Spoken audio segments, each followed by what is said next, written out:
Praise lord, అందరికి వందనాలు. మరుముఖ్యంగా ఈరోజు నేను లైవ్కు రావడానికి కారణం ఏమిటంటే కొన్నిసార్లు దేవుని పిల్లలైనటువంటి బ్రదర్స్ కానీ సిస్టర్స్ కానీ మాట్లాడేటువంటి మాట ఒక్కటి నేను పంచుకోవాలని ఇష్టపడుతున్నాను. ఏంటిది ఆ మాట అంటే,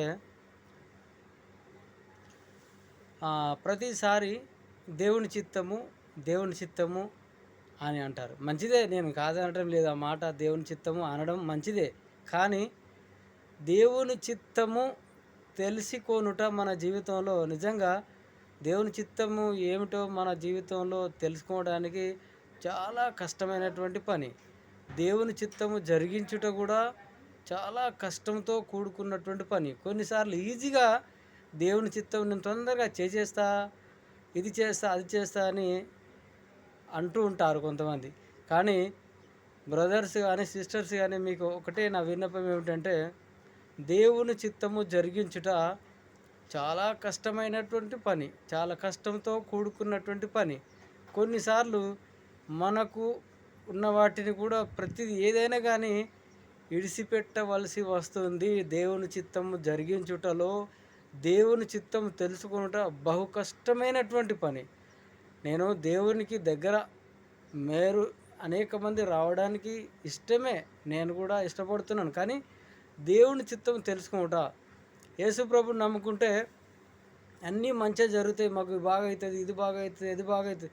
నేను కాదనటం లేదు, స్వస్థతలు ఉన్నాయి, మేళ్ళు ఉన్నాయి. కానీ దేవుని చిత్తము జరిగించుట చాలా కష్టంతో కూడుకున్నటువంటి పని. అందుకు ప్రార్థన పూర్వకంగా ఈ రోజులైతే ఇప్పుడు ఈ సిచ్యువేషన్ ఎలా ఉందంటే, ఇప్పుడు ఈ ప్రస్తుత కాలం ఎంత ఒత్తిడికి దేవుని పిల్లలు విశ్వాసులు ఎవరైతే ఉన్నారో చాలా ఒత్తిడికి గురయ్యేటువంటి అవకాశము కనిపిస్తూ ఉంది.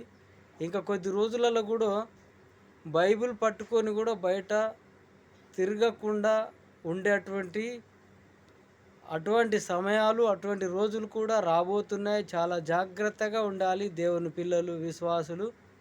ప్రార్థన ఎడతెగక ప్రార్థన చేయుడి అని లేఖనం సెలవిస్తుంది. కాబట్టి తప్పకుండా బాగా ప్రార్థన చేయాలి, ప్రార్థనలో ఏకీభవించాలి,